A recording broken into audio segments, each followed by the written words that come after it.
दोस्तों आज के वीडियो में मैं आपसे एक ऐसी बात बताने वाला हूं जिससे अगर आप समझ जाएंगे तो आप अपना लाखों का नुकसान होने से दोस्तों बचा सकते हैं। मैं बात करने वाला हूं आपसे शॉर्ट डिलीवरी की। अब बहुत सारे लोगों को हो सकता है ये कॉन्सेप्ट पहले से पता हो, लेकिन आज मुझे ये वीडियो इसलिए बनाना पड़ रहा है क्योंकि आप अभी करंट सिचुएशन में मार्केट में देखें तो बहुत सारे ऐसे आईपीओ आ रहे हैं, स्पेशली एसएमई आईपीओ भी ऐसे आ रहे हैं जिनमें लिस्टिंग के बाद लिक्विडिटी का इशू ऑब्वियसली होता है। और बहुत सारे नए नए लोग हैं जो इस तरीके दोस्तों चीज़ों में फंस सकते हैं और फिर अल्टीमेटली अपना नुकसान कर सकते हैं। तो ये वीडियो फिर बनाना ज़रूरी हो जाता है। तो चलिए हम बात करते हैं शॉर्ट डिलीवरी की और आप एंड तक इस वीडियो को देखिएगा। आपके सारे डाउट क्लियर हो जाएँगे और आप दोस्तों बहुत बड़ी गलती करने से बच जाएँगे और आपका जो नुकसान होगा वो भी दोस्तों आप बचा सकते हैं। तो चलिए वीडियो को स्टार्ट करते हैं। तो अगर आप चैनल पर नए हो तो चैनल को सब्सक्राइब कर लो, साथ ही बेल आइकन पर भी प्रेस कर लो दोस्तों, ताकि आने वाले ऐसे इन्फॉर्मेटिव वीडियोज़ की नोटिफ़िकेशन आपसे मिस ना होने पाए। एक और चीज़ दोस्तों, मैं कोई सेबी रजिस्टर्ड एडवाइज़र नहीं हूँ। ये वीडियो बनाने का या इस वीडियो में जो भी मैं एग्ज़ाम्पल यूज़ करूँगा, उसका पर्पज़ सिर्फ़ आपको समझाना है। ये कोई इन्वेस्टमेंट एडवाइस नहीं है दोस्तों। तो चलिए अब वीडियो को स्टार्ट करते हैं। तो जब भी दोस्तों कोई भी नया बंदा मार्केट में आता है, जब वो ट्रेडिंग या इन्वेस्टमेंट करना चाहता है, तो ऑब्वियसली उसके पास 2 ऑप्शन होते हैं। या तो वो स्टॉक को होल्ड कर सकता है, यानी कि डिलीवरी में शेयर खरीद सकता है, जिसको वो लंबे समय तक होल्ड कर सकता है, या फिर इंट्राडे जैसे ऑप्शंस भी मार्केट में अवेलेबल हैं। अब जनरली जब लोग इंट्राडे करते हैं, तो जब नए-नए लोग होते हैं, तो उनको यही पता होता है कि स्टॉक को बाय करो और फिर उसी दिन बेच दो, तो ये इस तरीके की ट्रेडिंग को इंट्राडे बोला जाता है। लेकिन जनरली दोस्तों एक और ट्रेडिंग होती है जिसमें आप बाई के अलावा अगर किसी शेयर को पहले सेल करना चाहें तो कर सकते हैं और फिर उसी दिन उसको बाई कर लीजिए। तो ये भी इंट्राडे ट्रेडिंग में आता है, जिसको आप शॉर्ट सेल भी बोल सकते हैं कि आप यानी आपने इंट्राडे का कोई भी share X Y Z share sell किया और फिर उसी दिन उसको बाई कर लिया, यानी आपने शेयर को पहले सेल किया और फिर उससे जब प्राइस उसके नीचे गई तो उसको वहां पर खरीद लिया और फिर सीधी सी बात है, ट्रांजेक्शन कंप्लीट हो गया आपका बाई सेल। तो ये ट्रांजेक्शन क्लोज हो गया और तो आपका जो भी डिफरेंस बना होगा वो प्रॉफिट हो जाएगा। अदरवाइज आपकी डायरेक्शन के अगेंस्ट में गया तो फिर वो नुकसान हो सकता है। तो बियर्स मार्केट में दोस्तों ट्रेड करने के 2-3 तरीके हो सकते हैं। या तो इंट्राडे में आप शेयर को शॉर्ट कर सकते हैं, या फिर फ्यूचर भी यानी डेरिवेटिव सेगमेंट में फ्यूचर सेल कर सकते हैं, या फिर ऑप्शंस में अगर बात करें तो गिरते हुए मार्केट में या तो पुट बाय कर सकते हैं या फिर कॉल सेल कर सकते हैं। अब डेरिवेटिव सेगमेंट में फ्यूचर को सेल करना या फिर पुट बाय करना या कॉल सेल करना, यानी डेरिवेटिव सेगमेंट जो है ये काम दोस्तों आप कैरी फॉरवर्ड में भी कर सकते हैं, यानी अपनी पोजीशन को होल्ड भी कर सकते हैं। लेकिन अगर आप किसी शेयर से गिरते हुए मार्केट में पैसा कमाना चाहते हैं तो फिर एक ही ऑप्शन होता है जो कि इंट्राडे में शेयर को सेल करना है और फिर उसी दिन उस स्टॉक को बाई कर लेना है। लेकिन यहीं पर दोस्तों हो जाती है गलती। किस तरह की गलती? कि सपोज कीजिए आपने किसी स्टॉक को सेल कर दिया, इंट्राडे में सेल किया। अब हुआ क्या कि मैं मान लेता हूँ कोई स्टॉक था जिसकी प्राइस थी ₹1000, उसे आपने दोस्तों इंट्राडे में सेल कर दिया। अब अगर सोचिए उसी सेम डे में अगर लिक्विडिटी का इश्यू हो गया, यानी स्टॉक में अपर सर्किट लिमिट लग जाती है, यानी कि ऑब्वियसली दोस्तों सीधी सी बात है, फिर कोई सेलर ही अवेलेबल नहीं है। एक्चुअली में होता क्या है कि जब भी आप किसी शेयर को पहले सेल करते हैं तो उसको कंप्लीट करने के लिए, उसी ट्रांजेक्शन को कंप्लीट करने के लिए, पूरी ट्रेड को कंप्लीट करने के लिए आपको दोबारा से उस शेयर को बाय भी करना पड़ेगा।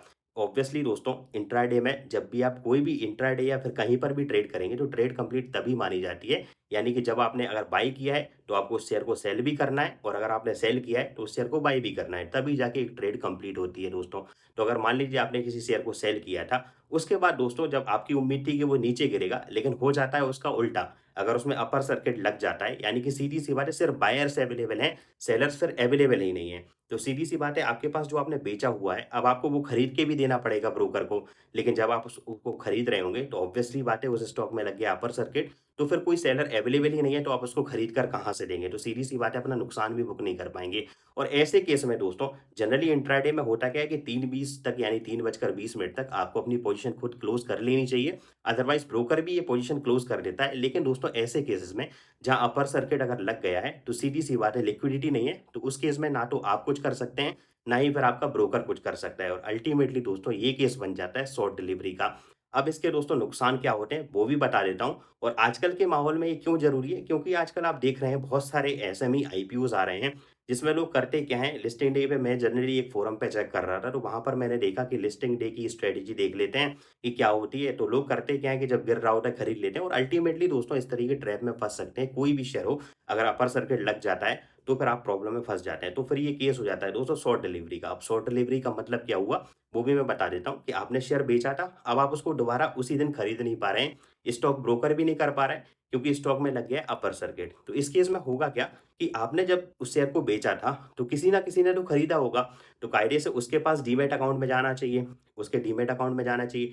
लेकिन अब आप वो शेयर दे ही नहीं पा रहे हैं डिलीवरी की क्योंकि आपने सेल किया था। ब्रोकर को खरीद के भी देना पड़ेगा, तभी ब्रोकर सामने वाले ने जब वो शेयर खरीदा होगा तो उसको डिलीवरी दे पाएगा। लेकिन यहाँ पर आप उसको खरीद के दे नहीं पा रहे हैं। तो इस केस में दोस्तों होगा क्या कि फिर एनएसई एक ऑक्शन अनाउंस करेगी, यानी अगले दिन ही वो ऑक्शन होता है। ये डेली ऑक्शन चलते रहते हैं, ऐसा नहीं कि इसके लिए कोई अलग से दिन निकाला जाएगा। जैसे मान लीजिए आपने सोमवार को ये ट्रेड करी और आप शॉर्ट डिलीवरी का शिकार हो गए, तो फिर मंगलवार को ही एनएसई एक ऑक्शन करेगी और उसमें याद रखिए ना तो आपका ब्रोकर पार्टिसिपेट कर सकता है, ना आप पार्टिसिपेट कर सकते हैं। दूसरे अलग-अलग ब्रोकर्स होंगे और फिर जो प्राइस रहेगा शेयर का, जैसे मान लीजिए आपने ₹1000 पे वो शेयर बेचा था, उसका 20% नीचे या फिर 20% ऊपर की कैप लिमिट पर दोस्तों वो ऑक्शन प्राइस में वो शेयर खरीदा जाएगा। अब कैसे? अब ऑब्वियस सी बात है यार, 1000 में आपने बेचा था तो उसके नीचे तो बहुत ही कम चांसेस है कि वो शेयर खरीदेंगे।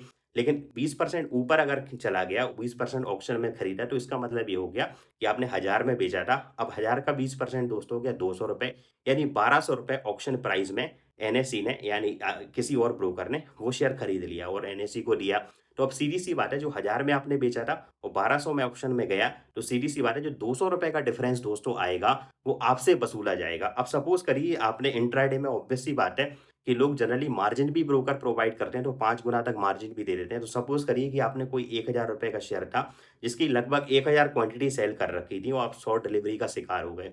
तो 1000 इंटू ₹200 का जो डिफरेंस आया, वो आपसे वसूला जाएगा, वो आपको देना पड़ेगा। तो 1000 इंटू 200 करेंगे, तो लगभग ₹2,00,000 निकलता है, यानी सीधी-सी बात है, ₹2,00,000 का नुकसान बैठे-बैठे हो जाएगा शॉर्ट डिलीवरी के चक्कर में। इवन अगर क्वांटिटी हायर हुई, तो आप समझ के देखिए कि नुकसान बहुत ज़्यादा बड़ा भी हो सकता है दोस्तों।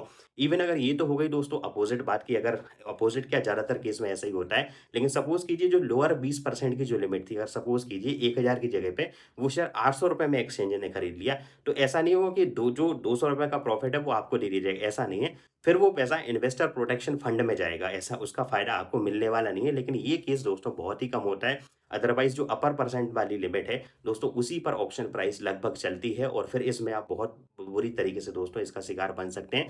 सिर्फ़ इतना ही नहीं दोस्तों, इसके अलावा क्लियर कॉर्पोरेशन ऑफ इंडिया, जो आपके डेबिट अमाउंट था, जो डेबिट वैल्यू थी at the time of trading, जैसे इस केस में अगर आप देखें कि ₹1000 पे आपने शेयर बेचा था, तो और 1000 शेयर थे, तो लगभग ₹10,00,000 का ट्रांज़ैक्शन हुआ, तो 10,00,000 का 0.05% की पेनल्टी प्लस 18% जीएसटी आपको पे करनी पड़ेगी दोस्तों। तो कुल मिला के अगर देखें, तो बहुत बड़ा नुकसान हो सकता है। इसलिए जब भी आप याद रखिए कि आप जब शॉर्ट डिलीवरी या शॉर्ट सेल से इस तरीके से अगर आप ट्रेडिंग कर रहे हैं, तो ध्यान रखिए कि वहाँ पर स्टॉक हाइली लिक्विड होना चाहिए।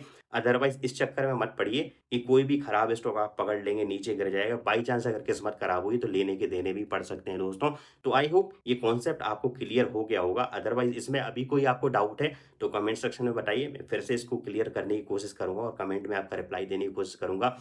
बाकी अगर दोस्तों वीडियो सही लगा है, तो वीडियो को लाइक भी कर दीजिए, चैनल को सब्सक्राइब भी कर दीजिए दोस्तों।